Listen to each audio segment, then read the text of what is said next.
Smackdown fans were left speechless when chaos erupted. Jacob Fatu stormed the ring like a wrecking ball, and within seconds, Solo Sikoa was on the ground, betrayed, blindsided, and kicked out of the Bloodline, for good. No warnings. No hesitation. Just violence. This wasn't a beatdown, this was a statement. Jacob Fatu didn't just attack Solo. He ended him. The Bloodline is changing. Loyalty? Dead. Family? Broken. And Jacob Fatu? He might just be the most dangerous piece on the board now. Let's break down exactly how it happened, and what this means for the future of the Bloodline. You will be wondering why Jacob Fatu did this. There is why. Let us rewind back to Money in the Bank and how Jacob Fatu betrayed Solo Sikoa. This wasn't personal. It was tactical. From the outside, it looked like a betrayal. But if you've been paying attention, if you've been watching the slow collapse of the once unbreakable dynasty known as the Bloodline, then you know, this was inevitable. The empire Roman Reigns built on loyalty, fear, and family? It's rotting from the inside. And Solo Sikoa, the one who was supposed to hold it all together, just got discarded like a broken chess piece. But what makes this betrayal worse, what makes this moment stand out from every other family implosion in WWE history, is the man who delivered the blow. Jacob Fatu. This wasn't just a power move. This was surgical. Calculated. Violent, yes, but intentional. For months, the WWE Universe heard rumors. Quiet ones. Rumblings. People asked, where's Jacob Fatu? Why hasn't he debuted? When will he show up? Because anyone who's watched him outside WWE, in MLW, in the Indies, in the chaos of the street fight style that made him infamous, knew the truth. Jacob Fatu doesn't show up quietly. He's not a side character. He's not a backup. He's not there to assist. He's there to break people. And tonight, Solo Sikoa became his first victim. But maybe it wasn't just about Solo. Why now? Why him? That's what has everyone rattled. It's not just that Solo got attacked, it's that he never saw it coming. No build-up. No turn. No argument backstage. No betrayal teased with a side eye. Just a bomb dropped right in the center of the Bloodline. And the timing? Impeccable. Just when Solo was starting to flex power. Just when the Bloodline felt like it was his to control. Just when the tribal chief was away, and the crown was unofficially his to claim. Boom. Gone. Dismantled. The brutal irony? Solo spent months proving his loyalty. While everyone else was splintering, Jimmy betraying Jay walking away from Roman going ghost, Solo stayed. Solo enforced. And his reward? A steel trap to the face. A cannonball from the ropes. A one-man execution from a man who didn't say a single word. The crowd went silent. The message was loud. In wrestling, you expect big debuts to be flashy. Theme music. Titantron. A stare down. Maybe a handshake fake-out followed by a cheap shot. Jacob Fatu did none of that. He didn't come to talk. He came to end. The crowd, seconds before buzzing with energy, was left frozen. You could hear a pin drop in the arena. Commentators stuttered. Fans looked at each other like, did that really just happen? And for Solo Sikoa, the message was clear, you're not needed anymore.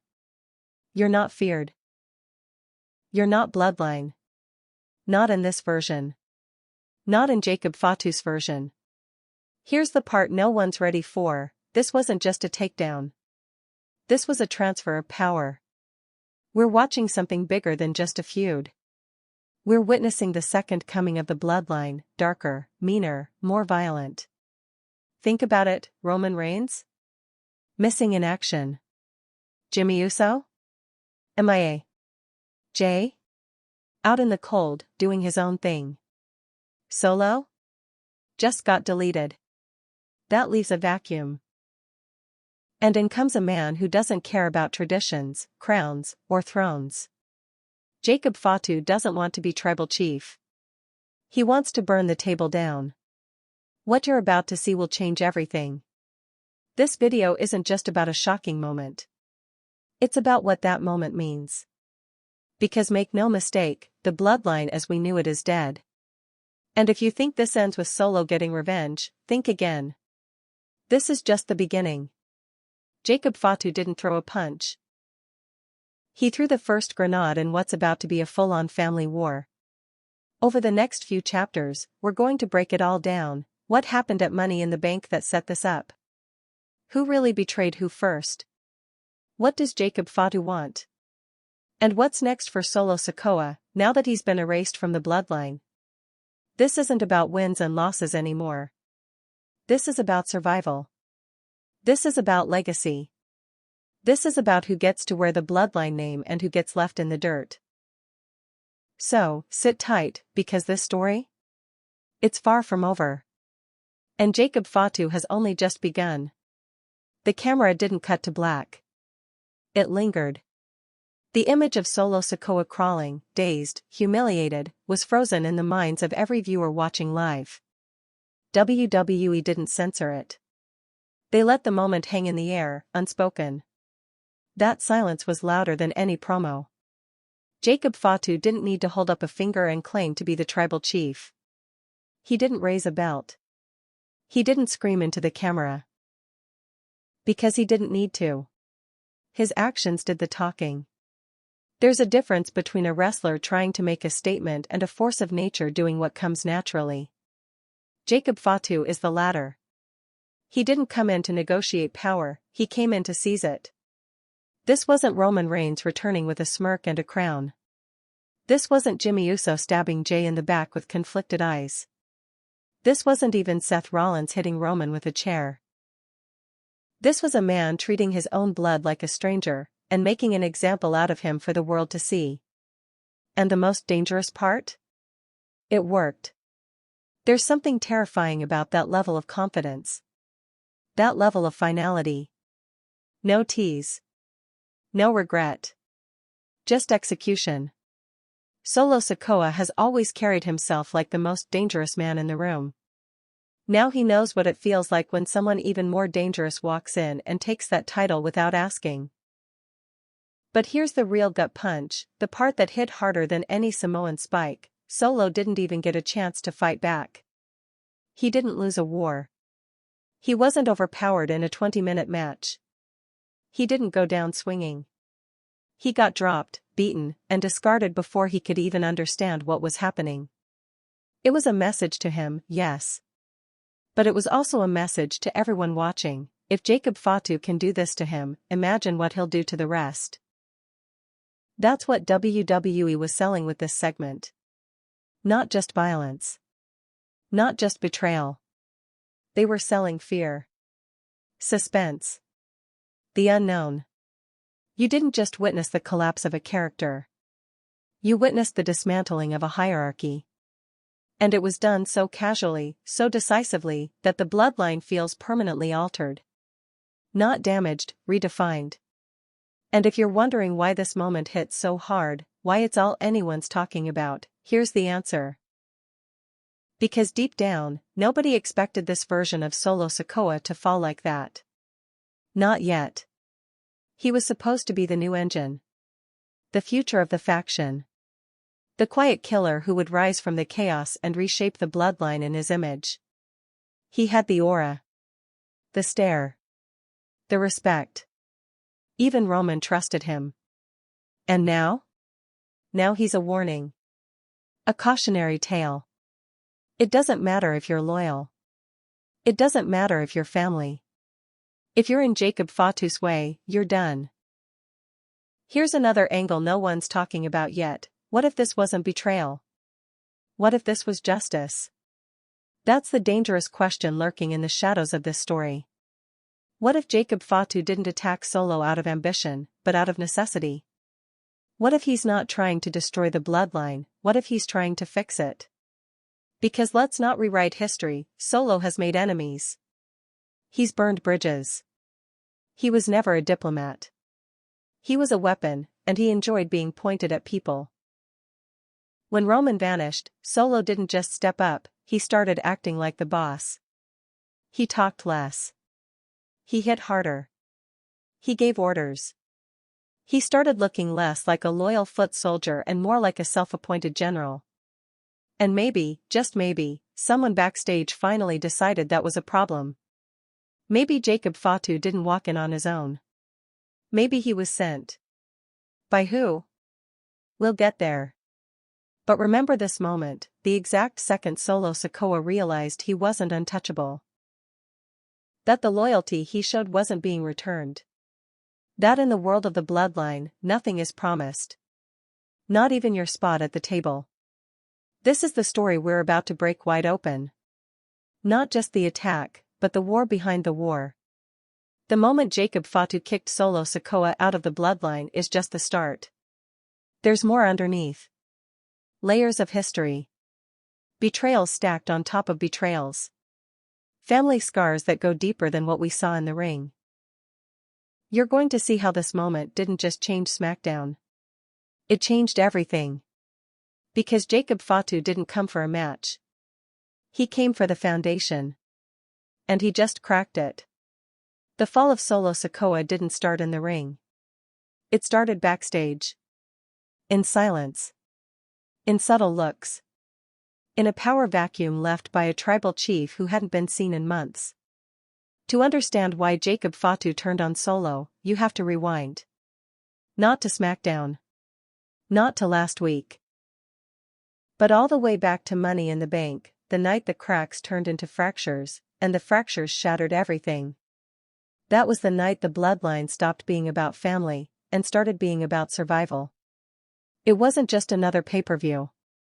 Money in the Bank was supposed to be a checkpoint in the Bloodline saga, a point where loyalties would be tested but still hold. Roman Reigns was absent, and Solo had finally stepped into the spotlight, flanked by Paul Heyman, the last loyal voice whispering in his ear. At the time, Solo looked like he was in control. Focused. Silent. Dangerous. But if you rewatch the tape closely, you'll see the signs. Body language. Pauses. Hesitations. The chemistry was off. When the match began, Solo wasn't working like a soldier executing orders. He was working like a man auditioning for a throne. And the moment he lost? The moment he walked up the ramp, breathing heavy, his shoulders slumped, it wasn't disappointment on his face. It was frustration. Not at his opponents. At everything. At the legacy he'd been carrying on his back. At the fact that no matter how many people he put down, he was still being treated like Roman's shadow. And that's when it began. Backstage reports were quiet, but fans started noticing a change in tone immediately after Money in the Bank. Solo started showing up in segments without Paul Heyman. His promos, brief as they were, had more edge. He interrupted people more. He stopped waiting. Instead of being the Bloodline's silent executioner, he started becoming its self-declared general. And here's where it gets interesting. Somewhere around this time, the name Jacob Fatu started floating through the rumor mills again. Whispers. Tweets. Fatu is coming. But nobody connected the dots. Because no one expected him to come for Solo. If anything, they assumed he'd be backup. Another soldier in the war against outsiders. Maybe even a secret weapon being groomed to help Solo claim the throne if Roman never returned. But that's not what happened. Because this wasn't a call for help. It was a hit job. Let's go deeper. In the weeks following Money in the Bank, the Bloodline didn't look like a faction. It looked like a dictatorship. Solo Sikoa wasn't leading with respect, he was leading with fear. He spoke less. Fought more. And crucially, he stopped calling Roman. It's not confirmed, but sources backstage have hinted that Paul Heyman tried to arrange contact. That Solo ignored it. That internal tension started building not just because Roman was absent, but because Solo wanted it that way. He didn't want orders. He wanted the spotlight. And for a brief moment, he had it. Until someone else showed up to take it from him.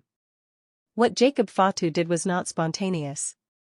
It was premeditated. And once you trace the timeline, it becomes clear, Money in the Bank wasn't just a failed match for Solo, it was the moment he overstepped. He didn't just lose. He acted like he didn't need the bloodline anymore. Like he was the bloodline. And for a family built on hierarchy, heritage, and old-school respect, that's a cardinal sin. That's why this wasn't just a surprise attack. It was a punishment. Think about the optics. Solo loses at Money in the Bank. Days later, he starts distancing himself from Heyman. He calls fewer shots as part of the bloodline, and more as if he is the bloodline. Weeks pass. Roman remains silent. Solo doesn't seem to care. And then, right when it looks like he's consolidating power, right when the crowd starts chanting his name and murmurs of a new era begin, Jacob Fatu shows up. Not as a friend. Not as backup. But as a force of correction. He walked into the ring not to confront Solo, but to erase him. And here's the part no one has dared to say out loud, Jacob Fatu may not have betrayed the bloodline. He may have protected it. From Solo. What if Roman Reigns did make contact? What if Heyman wasn't stuttering on commentary out of confusion, but because he knew? What if this entire takedown was authorized? Because in the world of the bloodline, appearances are everything. Power is everything. Loyalty is everything. And Solo had broken all three. If you don't believe that, go back and rewatch the Money in the Bank match again. Watch how Solo celebrates alone. Watch how he walks away without checking on anyone. Watch how Heyman avoids eye contact in the post-match backstage segment. Watch how, in every match and promo since, Solo's eyes are focused upward, not outward. He wasn't just rising. He was replacing. Or at least, trying to. But the bloodline has always had a failsafe, the next monster. And in this case, that monster was Jacob Fatu. The betrayal didn't happen at Smackdown. It happened the moment Solo assumed he was untouchable. Jacob Fatu simply delivered the invoice. This is the kind of story that only makes sense in hindsight. At the time, Solo's behavior post-Money in the Bank just looked like growth. Evolution. The next logical chapter in the Bloodline saga. Roman was gone, so someone had to step up. Solo was younger, hungrier, and undefeated in his purpose. He had the look. The aura. He had Heyman's voice in his ear. But that wasn't evolution. That was ambition slipping out of its cage. And the difference matters. In WWE, especially in a faction like the Bloodline, there's a fine line between being groomed for power and grabbing it. And Solo crossed that line. Quietly. Brazenly. That's why the Jacob Fatu attack wasn't teased or hyped in advance. There wasn't supposed to be a match. No time to talk. No time to spin. Because when someone in the family breaks the code, you don't debate with them. You remove them. That's what happened. And it all traces back to that moment after Money in the Bank, when Solo started carrying himself like the top of the food chain, not realizing that someone even higher was still watching. Now let's pivot. Think about how calculated this was. Jacob Fatu didn't debut to attack an outsider. He didn't go after Cody Rhodes. Or Seth Rollins. Or LA Knight. He went straight for the man who thought he was in charge. He went straight for the one person who'd slipped out of the Bloodline's moral contract without ever openly breaking it. And that's what makes it all so devastating. Solo didn't lose his spot because he turned on the family. He lost it because the family turned on him first, and he didn't even know it. That's how far gone he was. He thought he was leading. But the Bloodline was already planning his exit. And they didn't need Roman to do it. They had Jacob Fatu. Here's another layer that hasn't gotten enough attention, the way WWE handled the silence. No one cut a promo about this beforehand. No one warned Solo. There were no cryptic Twitter teases, no "is he coming" packages, no leaked backstage clips. Because that's not how the old ways work. This wasn't about generating hype. This was about respect. Or rather, correcting the lack of it. Jacob Fatu didn't debut for attention. He debuted to handle a problem. That's what makes this story so cold. So brutal. So emotionally sharp. This wasn't one cousin stabbing another in the back because of jealousy. This wasn't brothers fighting over who deserved more airtime. This was tribal. Pure. Cultural. Family enforcement. This was the real rules of the bloodline being put into play, the ones we never see until they're broken. And Solo broke them. Let's circle back to the match at Money in the Bank one more time, because it really is the spark that lit the fuse. Solo wasn't just trying to win. He was trying to define an era.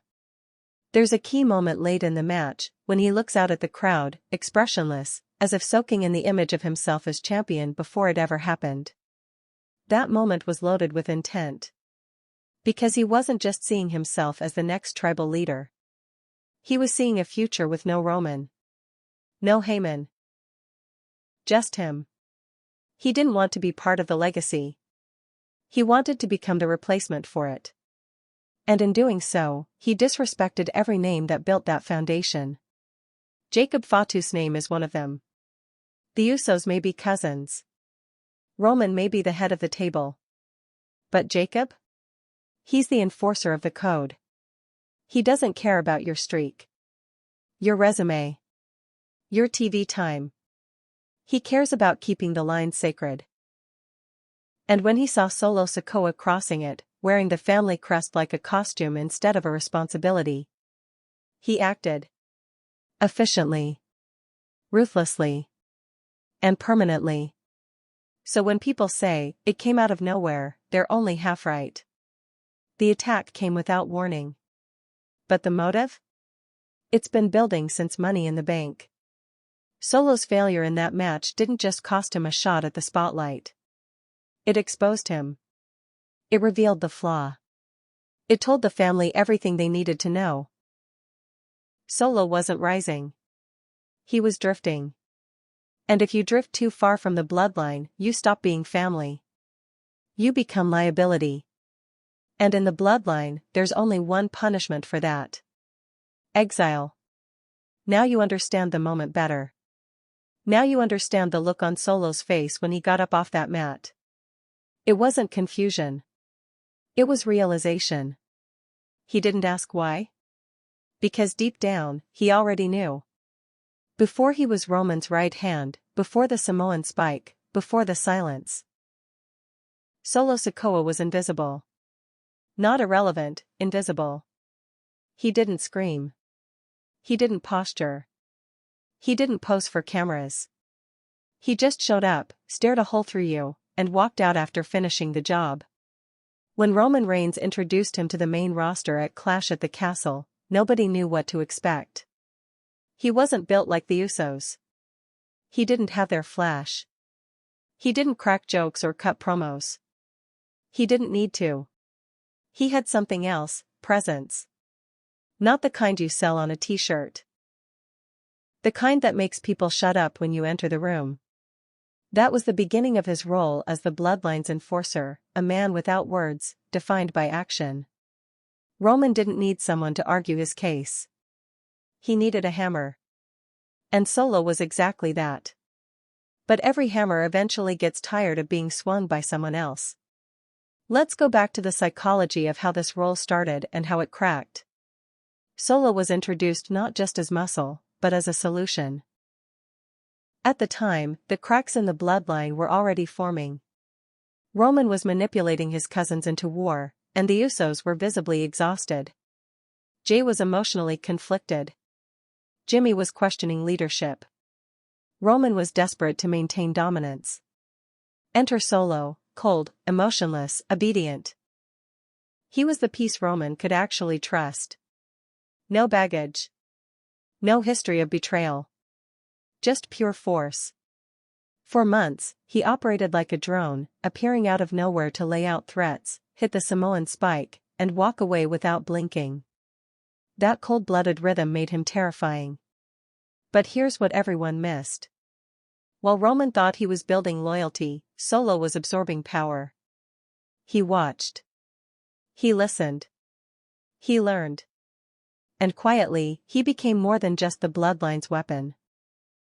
He became the contingency plan. And Roman, blinded by his own ego, didn't see it coming. The turning point in Solo's arc wasn't a moment on screen. It was the silence between moments. While Roman and Jay battled for emotional dominance, Solo stood in the background. While Jimmy teased betrayals and returned again and again, Solo stood still. But in the stillness, Solo was taking inventory. Learning how power moved. Understanding when to speak, and when not to. It was classic strategist behavior hiding behind a fighter's expression. Solo didn't just carry the Bloodline's weight, he started shaping it. He made the Bloodline more brutal. More efficient. Less political. He took the drama out of family business and turned it into mission work. And fans loved it. He didn't cut promos, but his mere presence in a segment added legitimacy. If Solo was involved, someone was getting dropped.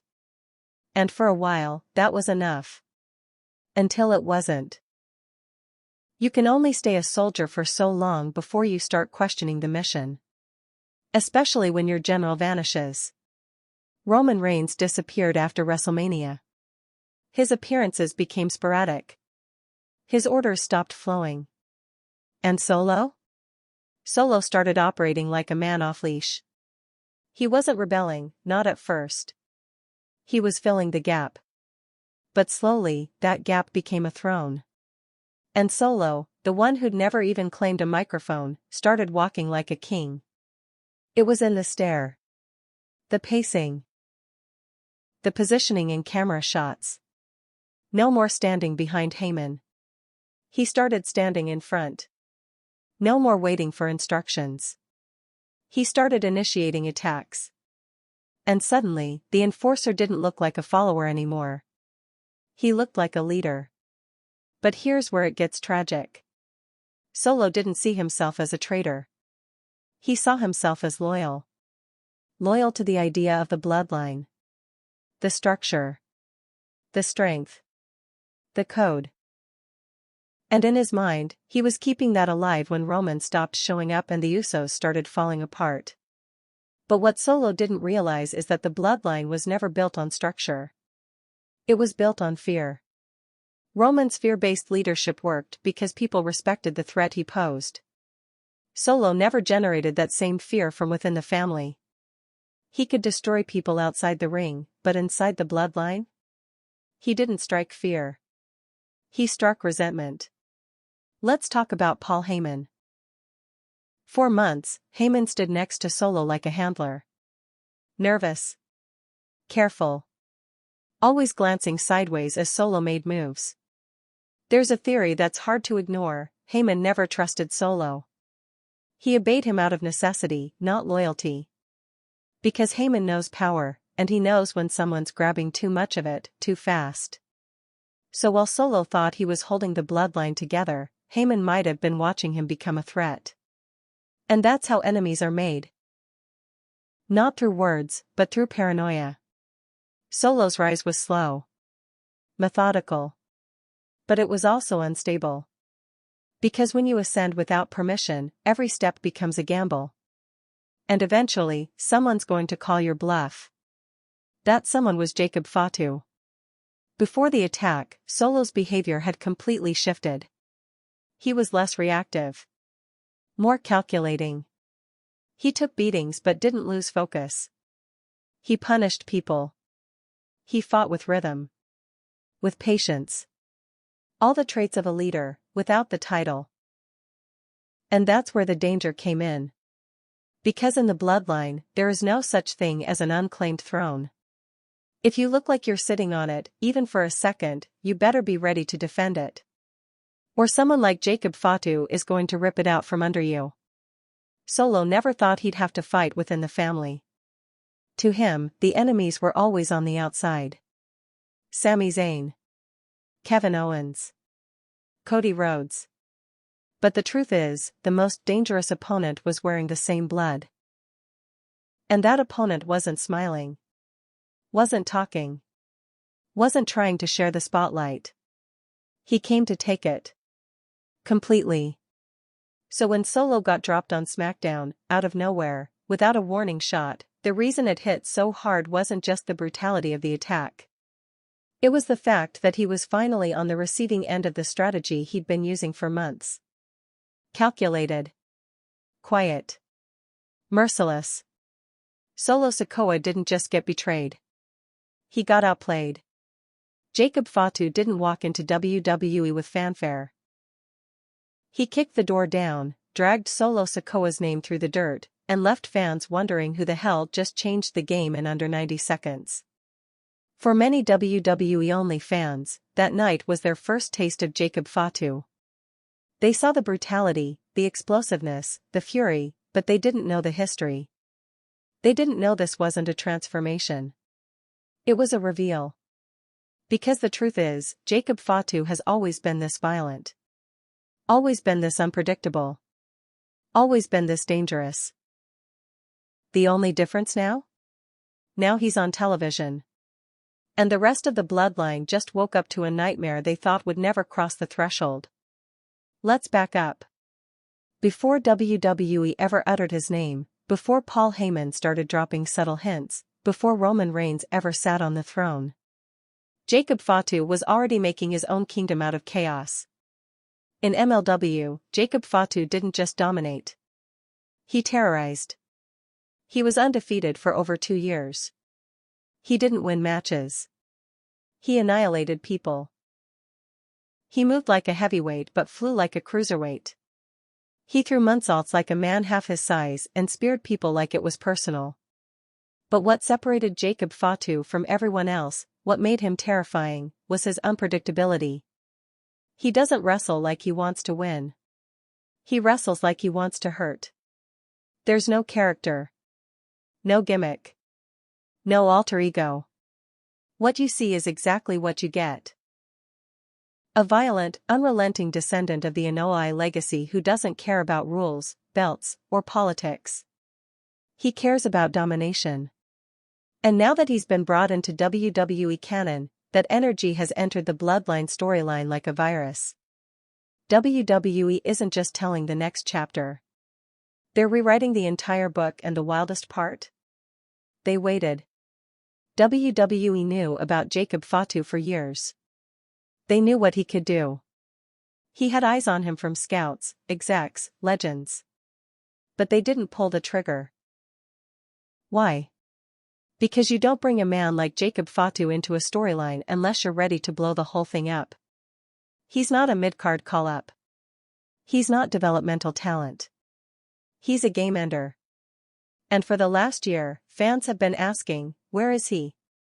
Why hasn't he joined the Bloodline? Now we know why. Because he wasn't coming to join. He was coming to cleanse. Think of it like this: Roman Reigns created the Bloodline as a power structure, one based on obedience, intimidation, and control. Jacob Fatu doesn't believe in structure. He believes in force. He's not political. He doesn't need alliances. He doesn't operate under hierarchy. He is the chaos the Bloodline was pretending to control. And now he's inside the walls. What makes Jacob Fatu even scarier is how different he is from Roman Reigns, Jey Uso, or even Solo. Roman's a strategist. A chess player. He plays long games. Jey is emotional. He's the heart, the firebrand. All passion and rage. Solo is the quiet shadow. Cold and deliberate. A sniper in a sea of noise. Jacob? Jacob is a storm. No emotion. No logic. No grand declarations of dominance. He walks in and wrecks whatever's in his path. And the crowd doesn't cheer, they gasp. Because what he did to Solo wasn't an angle. It wasn't a setup for a future storyline. It was a declaration. I'm here. You're out. Deal with it. And now, the rest of the roster, on Smackdown, Raw, NXT, is watching footage of Jacob Fatu debuting, attacking, and vanishing, and they're thinking the same thing. If he did that to Solo, what will he do to the rest of us? Let's not forget the real-world weight behind Jacob's presence. He's part of the Anoa'i dynasty, yes, but he was always the outlier. While the Usos were rising through tag team ranks and Roman was being positioned as the company face, Jacob Fatu was fighting on a different stage entirely, underground, less sanitized, more raw. He's the one cousin who never fit the corporate mold. He's the shoot fighter in a family of storytellers. And now he's walking into their world, not to assimilate, but to reset it. There's another layer to this that's unsettling. Jacob Fatu is the first member of the family in years who isn't interested in being loved. Roman wanted love disguised as fear. Jay wanted respect. Jimmy wanted belonging. Solo wanted purpose. Jacob? He doesn't care if the fans cheer or boo. He doesn't even seem to notice them. He's not playing to the camera. He's not selling catchphrases. He's not asking for your acknowledgement. That's what makes him dangerous. He's not in this for recognition. He's in this for domination. The locker room knows it. The fans are realizing it. WWE knows it too. That's why the moment was so shocking. It wasn't just the attack, it was the arrival. You didn't just see a debut. You saw a power shift. You saw a man step into a legacy and instantly take control of it through force alone. You saw what happens when the bloodline stops being a storyline and starts becoming a survival test. And the crazy part? We haven't even heard him speak yet. We don't know what Jacob Fatu wants. Does he want to lead? Does he want to destroy? Does he want to protect what's left of the bloodline? Or does he want to tear down everything Roman built and leave nothing but scorched earth behind? Right now, we don't have answers. We just have the footage. And that footage shows Solo Sikoa gasping for air while Jacob Fatu stands over him, breathing steady, looking unfazed. Like he just took out the trash. Jacob Fatu didn't betray Solo Sikoa. He replaced him. And if the rest of the bloodline doesn't understand that yet, they will soon. Because this monster isn't hiding. He's here now. And no one's safe. The bloodline was never just a wrestling faction. It was a family institution. A dynasty passed down, reshaped, then weaponized by Roman Reigns. At its core, it wasn't about gold. It wasn't about belts. It wasn't even about power. It was about control. Over the name. Over the story. Over who gets to stand at the front of the family photo, and who gets cropped out. Now, that family photo is in pieces. Frames shattered. Faces scratched out. Because what began as a business model built on dominance has officially mutated into a civil war. And it's not just about titles anymore. This is about blood. Broken, spilled, and questioned. Let's rewind to when the bloodline first took over WWE. When Roman Reigns returned and aligned with Paul Heyman, the idea was simple: acknowledge me. He wasn't asking for cheers, he was demanding reverence. And little by little, the family obeyed. Jimmy Uso. Jey Uso. Eventually, Solo Sikoa. Each member joined under pressure, guilt, manipulation, or fear.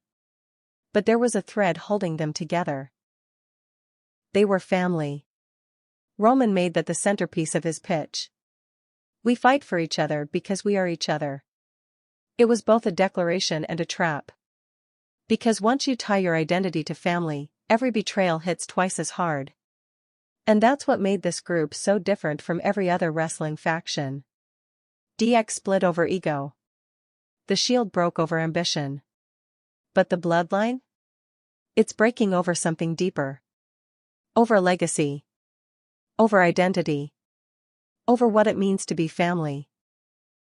At first, the cracks were emotional. Jay questioning Roman's tactics. Jimmy defying the chain of command. Solo caught in the crossfire. Each man tried to protect the image of the family, even as they crumbled from within. But when Jacob Fatu showed up and dropped Solo in the middle of the ring without warning, it wasn't just a personal betrayal. It was a message: family doesn't protect you here. Not anymore. And once that line is crossed, once the last illusion of loyalty is shattered, there's no turning back. This is what happens when family gets turned into hierarchy. When love gets turned into a ladder, and the only way up is to push someone else down. The bloodline sold itself as unity. But the entire structure was always built on fear. Roman used guilt and status to control his cousins. He made head of the table more than a title, it was a trapdoor. Step out of line, and you fall through it. And Solo? Solo enforced those rules. He was the executioner. He punished betrayal. He kept the brothers in line.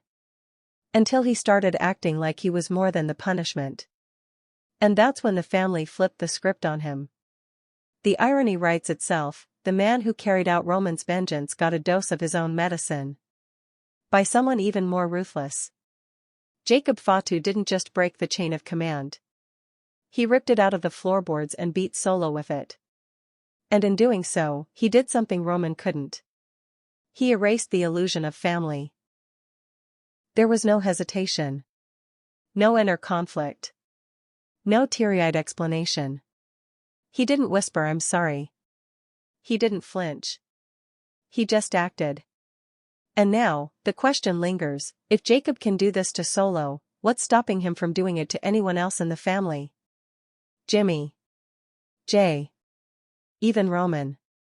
Because once violence becomes the rule, no one is immune to it. That's why this isn't just betrayal. It's a blood feud now. In Samoan culture, like in many tight-knit communities, family isn't a theme. It's law. It's foundation. It's everything. So when one member turns on another without warning, it's not just drama. It's sacrilege. And the bloodline is now navigating sacred ground that's been soaked in vengeance. This isn't about championship belts anymore. This is about pride. Heritage. Old scars. And whether any of these men actually know what family means anymore, outside of pain. You could argue it was always coming. You could argue Roman built this. He weaponized their bloodline to serve himself. He turned family dinners into battle plans. He replaced warmth with war. And now it's all collapsing under the weight of its own contradictions. Solo Sikoa didn't fall because he was weak. He fell because he believed the lie. He believed blood meant protection. But in the bloodline, blood means nothing unless it bleeds for the right leader. And Jacob Fatu made it very clear: Solo wasn't bleeding for anyone but himself. So here we are. Lines are being drawn, not by choice, but by survival instinct. This is the moment where every member has to ask: am I family? Or am I next? Jimmy's loyalty? Uncertain. Jay's involvement? Tense. Roman's return? Inevitable. And Jacob Fatu? He's not waiting for anyone to declare war. He's already fighting. What happened on screen, the raw, violent ambush of Solo Sikoa, was shocking. What happened off-screen may be even more important. Because in WWE, every move in front of the camera is triggered by something behind it. Scripts don't write themselves. Debuts aren't random. Betrayals, especially ones this explosive, are rarely just creative choices. They're strategic decisions, shaped by egos, contracts, long-term plans, and cold business logic. And Jacob Fatu's arrival was no exception. This wasn't just a story beat. This was backstage power shifting in real time. Let's start with the biggest question: why now? Jacob Fatu has been on WWE's radar for years. He had the hype. He had the lineage. He had the tape. There's a reason fans were chanting his name in fantasy Bloodline scenarios for months. But WWE waited. They held him back. Not because he wasn't ready, because the story wasn't. And because Solo Sikoa wasn't vulnerable enough yet. The Bloodline storyline has been one of the longest, most intricate slow burns in WWE history. Every turn is mapped months in advance. Every betrayal is planted early and paid off late. Bringing in Jacob Fatu wasn't just about shocking the audience. It was about timing the kill shot perfectly. And it came from the top. Because moves like this don't happen without executive approval. Sources inside WWE, those close to creative, those close to talent, have hinted for months that the Bloodline story was evolving past Roman Reigns. Roman's part-time schedule. His rumored interest in Hollywood. The wear and tear of years at the top. The writing's been on the wall. And while fans kept asking, when's Roman coming back? WWE was asking, who takes this story to its next phase? Enter Solo Sikoa. The problem? He wasn't ready to lead. He looked the part, moved like a threat, and had the presence, but backstage, there were doubts. Could he cut a long promo? Could he carry a main event WrestleMania storyline? Could he talk fans into seats the way Roman could? Whispers said, not yet. And that's when the name Jacob Fatu came back up. From a business standpoint, Jacob Fatu is gold. He brings something WWE hasn't had in years, organic fear. The kind of raw intensity that can't be faked. The kind that makes producers sit up and take notes. The kind that makes other wrestlers ask, am I safe sharing the ring with this guy? He doesn't need polish. He doesn't need a gimmick. He is the gimmick. That's what makes him so valuable, and so unpredictable. Because bringing in Jacob Fatu means handing the ball to someone who doesn't care about playing the same old game. And that terrified some people backstage. Let's talk politics. Solo Sikoa's rise was a calculated push. He was built from the ground up, first as Roman's muscle, then slowly into his own presence. He was protected. Rarely pinned. Rarely cut down. Always framed as quiet but lethal. But over time, that protection started to backfire. Writers struggled to build conflict around him. He couldn't be in a romantic angle. He couldn't be comedic relief. He wasn't a talker.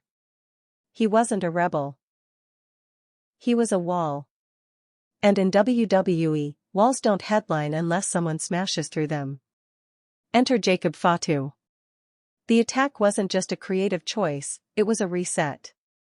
Acknowledge this, someone in the room made a decision that Solo Sikoa's time at the top of the Bloodline arc was done. At least for now. He needed to fall. Not to Cody. Not to Jay.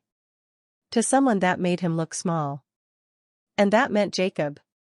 It meant booking a segment that didn't just stun the audience, but rearranged the internal pecking order of the Bloodline's future. And in doing so, WWE Creative pulled off a rare backstage double move. They surprised the locker room by debuting Jacob Fatu without leaks. They repositioned the entire Bloodline around a new center of gravity. One segment. One violent debut. One erased enforcer. So where does Roman stand in all of this? Word is, Roman signed off on Jacob's inclusion. That's critical. Because in the WWE hierarchy, especially when dealing with legacy storylines, Roman Reigns is not just a performer, he's a stakeholder. This is his brand, his family, and to some degree, his long-game booking vision.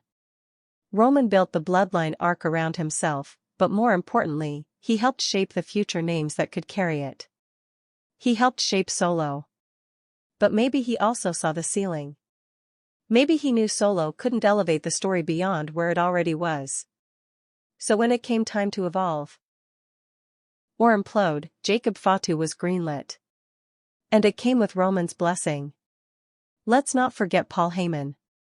If there's one man who understands the stakes of this move, it's him. Heyman has been the invisible hand in this saga since day one. He's not just delivering promos, he's helping direct traffic behind the scenes. And the moment Jacob Fatu showed up, Heyman didn't look shocked. He looked silent. Not confused. Not terrified. Silent. Like a man who'd already read the script and knew how it ended. If Heyman helped orchestrate the takedown of Solo Sikoa, that changes everything. It means this wasn't a betrayal. It was a purge. In the locker room, the message is clear: Jacob Fatu is not just here to wrestle. He's here to redefine the power structure. Not just on camera, but behind it, too. He just bumped Solo down the ladder. And now, everyone else is watching their backs. When Jacob Fatu left Solo Sikoa broken in the ring, the question wasn't just why. It was who's next? Because that kind of ambush doesn't end with one body on the floor. That kind of hit sets off aftershocks. In a family as complicated as the Bloodline, there's no such thing as a clean betrayal. Every action has ripple effects. Every silence becomes a statement. Every eye contact, every absence, every cryptic post becomes a clue. So now the game is wide open. The empire Roman Reigns built is fractured. The throne is empty.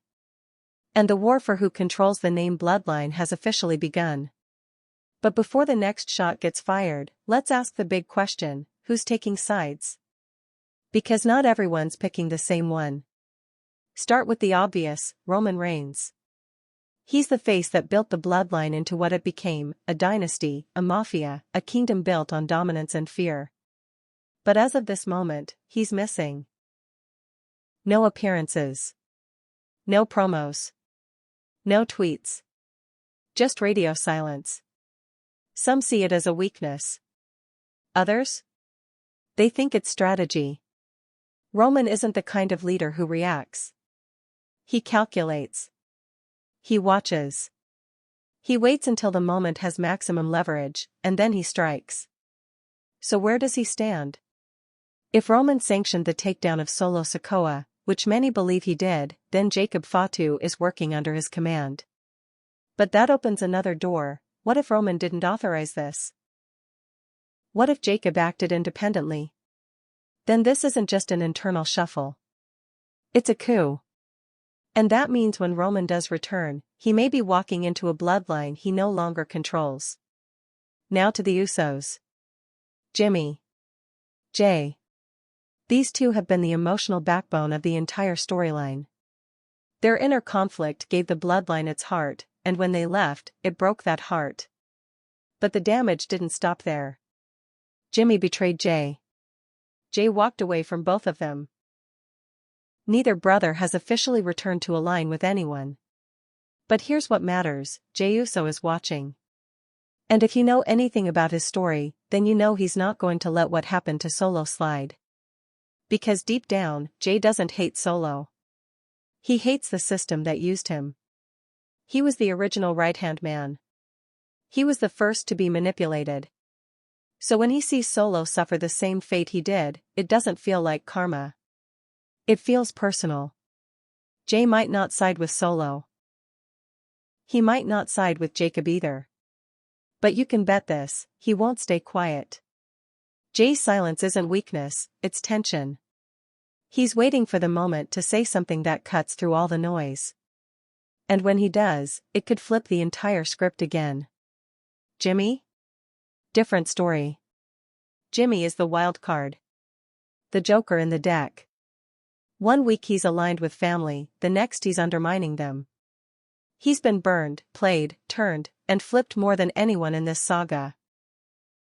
But there's one thing consistent about Jimmy: he hates being left behind. If he sees Jacob rising, if he sees the spotlight shifting again without him, he's not going to sit still. He's going to want a piece of the new power. So don't be surprised if Jimmy tries to cozy up to Jacob Fatu, not out of loyalty, but survival. Because in a civil war, neutrality is just a longer death sentence. And then there's Paul Heyman. Don't let the stammering and wide-eyed looks fool you. Heyman's not confused. He's assessing. For years, he's been Roman's mouthpiece, Solo's manager, and the family's unofficial spokesperson. But at his core, he's an opportunist. Heyman follows momentum, power, winners. So if he believes Jacob Fatu is the next warlord of the Bloodline, don't be shocked when he switches allegiance. Quietly. Strategically. Without warning. And if he turns? That's a nuclear move. Because Heyman's approval gives legitimacy. It tells the fans, and the locker room, that a new alpha has arrived. But not everyone needs to choose a side. Some names are watching from the shadows. The Rock, for example. His name's been floated for years as the final boss of the Bloodline saga. And while nothing's confirmed, if this really is becoming a full-blown family war, what better time for the most powerful member of the Anoa'i dynasty to reappear? Not as a wrestler. As a judge. As the elder who decides who gets to wear the crown. Then there's the rest of the WWE roster. This Bloodline civil war doesn't just affect the family. It shifts the entire landscape. Who steps up to challenge Jacob Fatu? Who tries to help Solo recover? Who decides now is the time to insert themselves into the narrative? Guys like Cody Rhodes, LA Knight, Randy Orton. They've all had run-ins with the Bloodline. Now the Bloodline is vulnerable. And in WWE, vulnerability is just another word for opportunity. Here's what's coming: factions will form. Allegiances will shift. And not everyone will survive it. Jacob Fatu's debut wasn't just an attack. It was the opening shot in a war that will force every player to choose. Do they serve the new regime? Do they resist it? Or do they burn it all down and build something new? No matter what path each character takes, the message is clear: there are no sidelines anymore. You're in it. You're against it. Or you're crushed by it.